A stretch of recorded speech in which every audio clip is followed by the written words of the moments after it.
Hey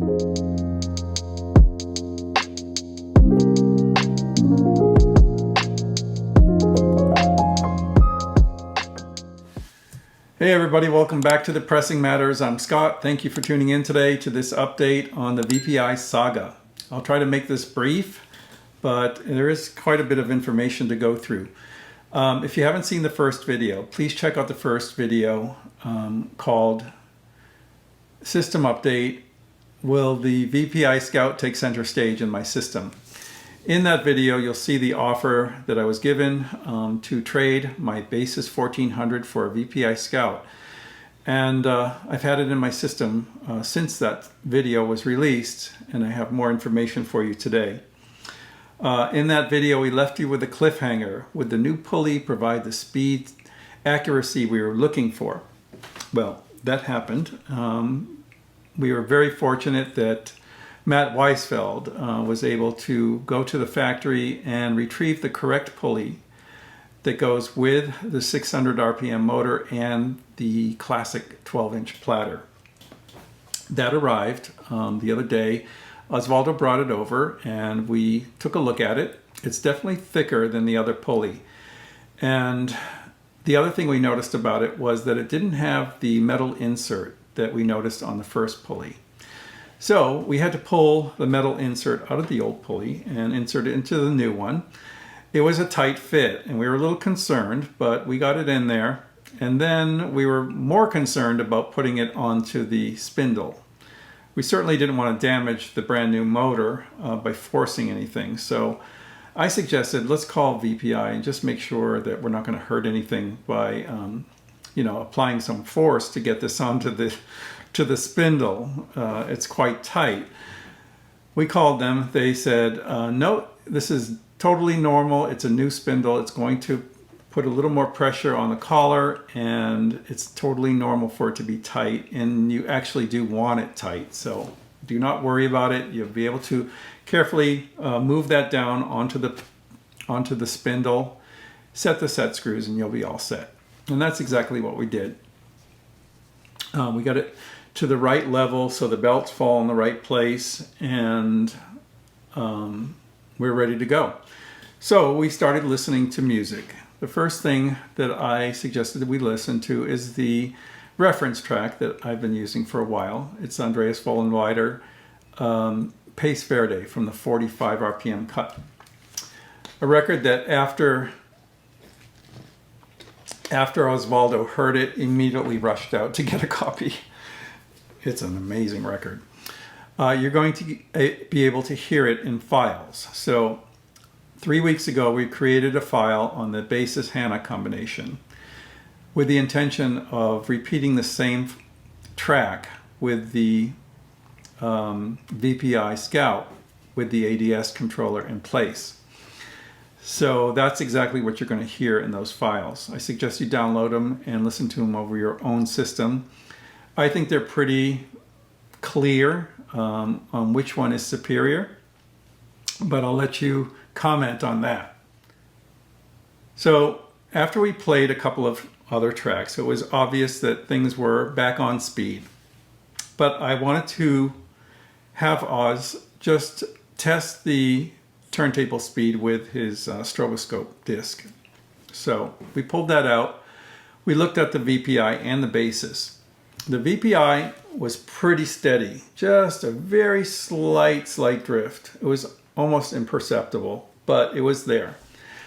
The Basis was crazy. It was not only moving faster, but it was moving not so steady. So I said to Oz, I was like, Oz, why is it that this basic parameter is not being able to be achieved on a belt drive turntable? He looked not concerned whatsoever. He was like, I've set up hundreds and hundreds of belt drive turntables, some very, very expensive ones. He said none of them without speed control really get right on the money. They get close and they have to fall within a range to be acceptable. So there is a little range of speed variation that is within the range of acceptable. And I think the VPI is certainly falling within that range. It was so little gradation to one side that it must be very, very close. The basis was just too inconsistent to even consider. I don't know. I've never heard about people using speed correctors with it, but at any rate, I felt better knowing that, and the more research I did about it, I realized that that is the case with belt drive turntables. So I wanted to hear it without the speed controller for a while, but I did want to see what the speed controller could do. Oz brought over his ADS speed controller, and we hooked it up, and he demonstrated it for me. And what I saw amazed me. We had the disc on the turntable, and what was floating before, as soon as he turned the dial, went right there and stayed there like that. I was like, for me, being a little obsessive about such things, I was like, this is mandatory. I have to have this. Okay, well, yeah, it's not an expense that I expected, but I do expect I can find a demo or a used unit for not too much money, and it would be well worth it to me for peace of mind. I can't tell you if I really heard the sonic benefits of it. It was really in the system for too short a time to really detect that for me, but I'm sure they're there, and I was very impressed with the ADS speed controller. After he left, I did some further testing. I used an app to kind of test the turntable. I know that they're not really that accurate, but it was interesting to see the difference between the two. And I have a graph or a screenshot that I can show you that shows how off the basis really is.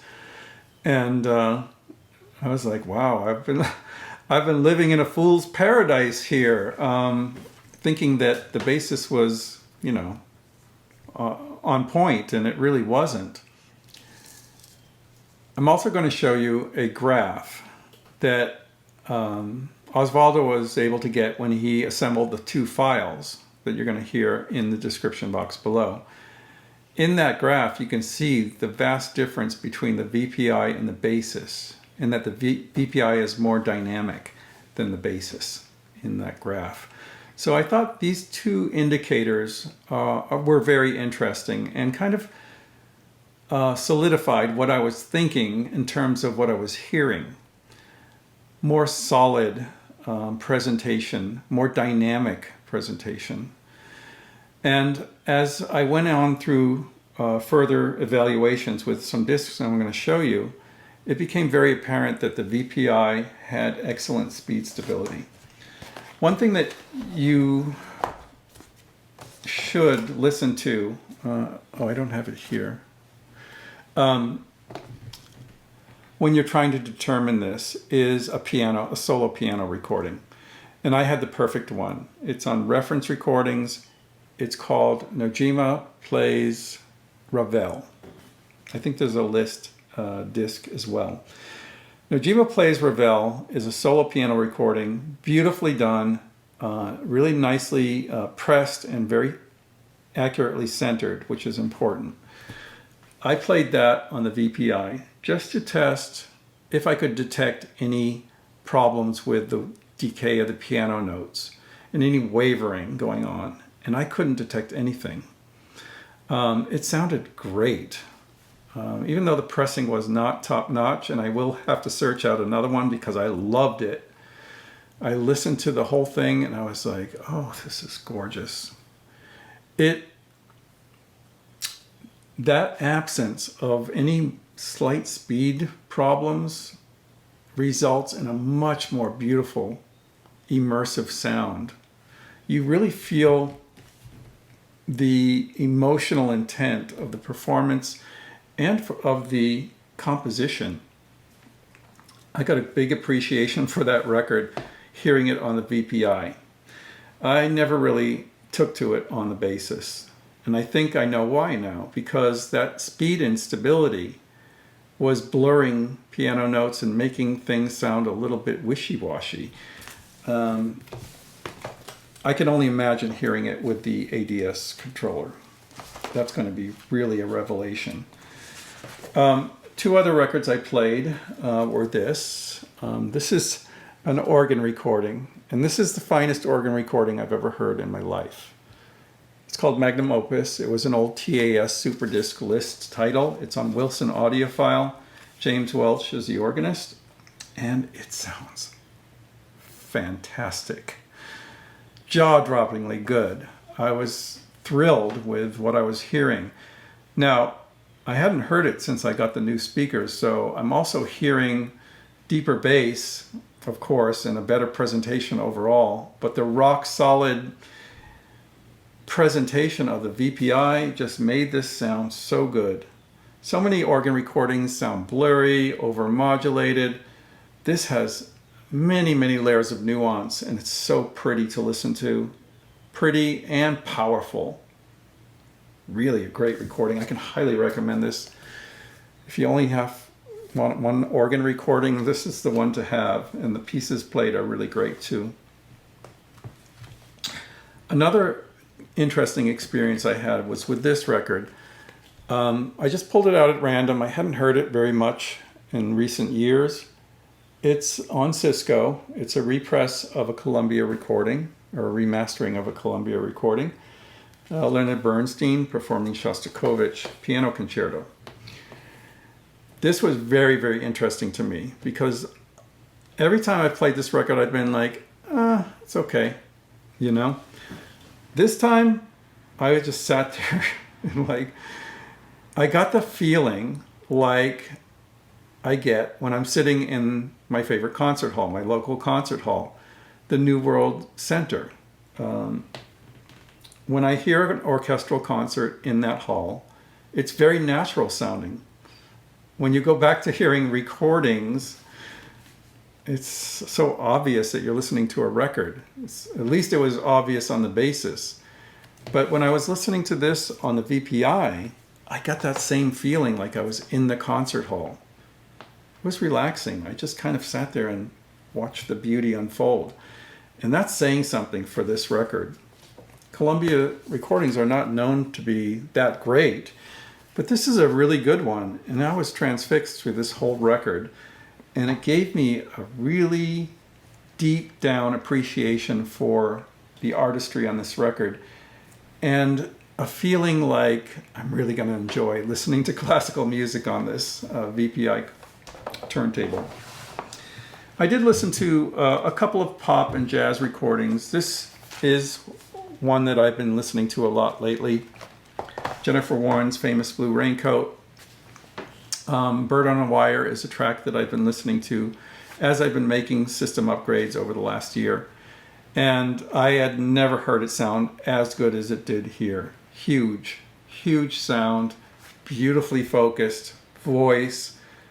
The bass drum is very, very strong, but well in balance. The percussion and everything going on in this vast sound stage is beautiful. Just a wonderful track.